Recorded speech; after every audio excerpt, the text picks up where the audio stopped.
Assalamualaikum warahmatullahi wabarakatuh. Saya Duta Anggoro ingin menjelaskan tentang mata kuliah bisnis intelijen dengan nama dosen Ibu Tiwu Wahyuli Prihandayani, Eskom MMSI. Dengan judul presentasi yang akan saya jelaskan yaitu Software Tools Microsoft Power BI. Berikut adalah nama-nama anggota kelompok. Yang pertama Christian Nusantara Aji, yang kedua ada saya sendiri Duta Anggoro, dan yang ketiga Fata Prasidya. Pertama itu saya ingin menjelaskan apa sih bisnis intelijen itu. Bisnis intelijen adalah seperangkat alat analisis berupa informasi bisnis yang digunakan untuk mengkonsolidasi, menganalisis, menyimpan, dan mengakses banyak data dalam konteks proses bisnis yang mengarah pada pembuatan keputusan dan tindakan dengan tujuan peningkatan kinerja usaha atau bisnis. Mengapa software tools dibutuhkan dalam bisnis intelijen? Karena perkembangan teknologi dan tersedianya berbagai jenis tools untuk mengelola bisnis dalam membuat data semakin mudah dipahami. Beberapa tools ini digunakan oleh perusahaan berkaitan dengan pemasaran, penjualan, dan kemajuan perusahaan. Akan tetapi, banyak orang yang merasa kesulitan untuk mengelola data tersebut hingga menjadi referensi yang berguna untuk menjalankan strategi bisnis. Disinilah tools-tools tersebut sangat berperan penting dalam membantu jalannya bisnis suatu perusahaan. Dengan meningkatkan peran dan pentingnya tools yang digunakan oleh bisnis intelijen dalam perusahaan, penggunaan teknologi ini terus meningkat dengan pesat. Software bisnis intelijen dapat membantu perusahaan melalui tampilan dan analisis datanya untuk membantu perusahaan dalam memahami kondisi, tantangan, dan juga peluang pasar. Oleh karena itu, banyak perusahaan yang sedang mencari tools bisnis intelijen terbaik dan sesuai dengan kebutuhan mereka. Di sini saya akan menjelaskan tools Microsoft Power BI. Apa sih Microsoft Power BI? Yaitu software yang digunakan bisnis intelijen memungkinkan kamu memproses data secara lebih detail dan menggunakan grafik yang lebih interaktif untuk menampilkan data. Microsoft Power BI dapat memvisualisasikan data yang kamu masukkan atau data yang terhubung oleh sistem ketiga. Kamu juga dapat dengan mudah mengontrol dan memantau data. Software ini dapat diinstal di berbagai platform seperti PC atau laptop atau smartphone. Power BI dapat berjalan dengan baik pada sistem Windows, iOS, dan Android. Software ini dapat diinstal secara gratis sesuai dengan fitur-fitur yang disediakannya.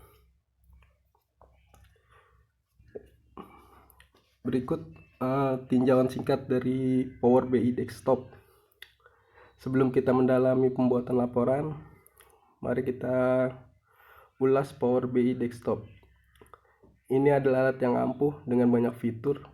Jadi kami akan fokus pada intisar area yang akan digunakan dalam tugas ini. Terdapat 3 area kerja utama atau tampilan di Power BI. Yang pertama bisa dilihat ada tampilan laporan, tampilan data, dan tampilan relasi. Power BI Desktop juga mencakup editor query yang terbuka pada jendela terpisah.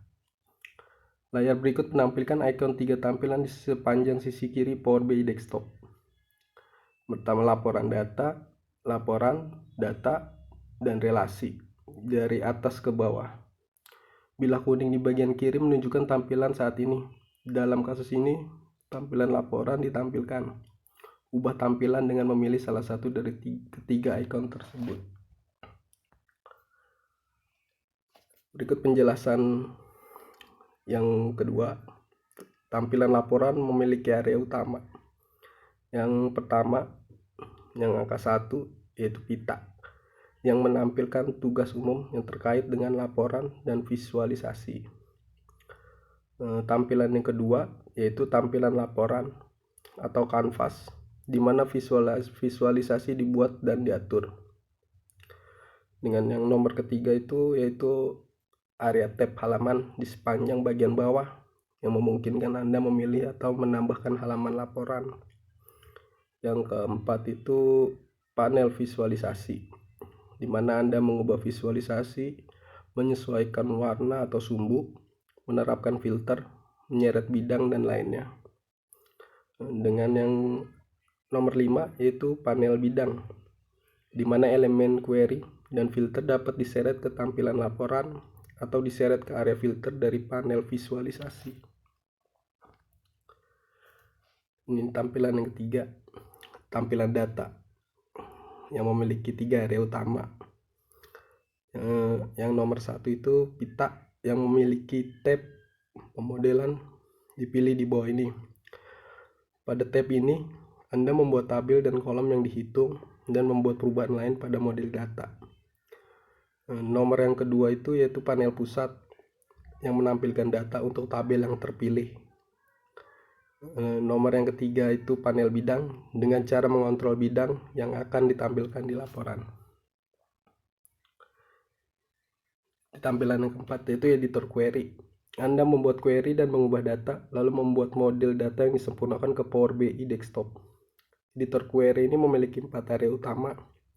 Yang pertama itu yaitu pita yang memiliki banyak pilihan untuk membentuk dan mengubah data yang Anda bawa. Yang nomor 2, panel kiri, di mana query didaftarkan dan tersedia untuk pemilihan, penayangan, dan pembentukan. Di nomor 3 yaitu panel pusat, di mana data dari query yang dipilih ditampilkan dan tersedia untuk membentuk.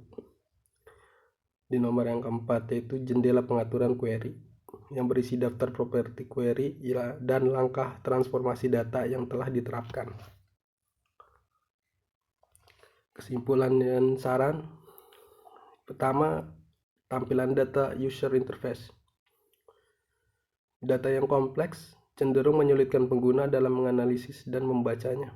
Pasalnya, tampilan grafis aplikasi ini mudah dibaca dan dipahami secara cepat.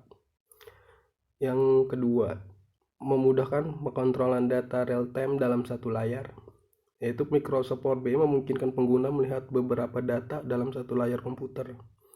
Fitur ini memudahkan para pengguna untuk mengontrol hasil kinerja secara real-time. Dengan demikian, pengguna bisa mengetahui peningkatan atau penurunan saat itu juga. Ya, sekian penjelasan dari kelompok saya. Kurang lebihnya mohon maaf dan terima kasih.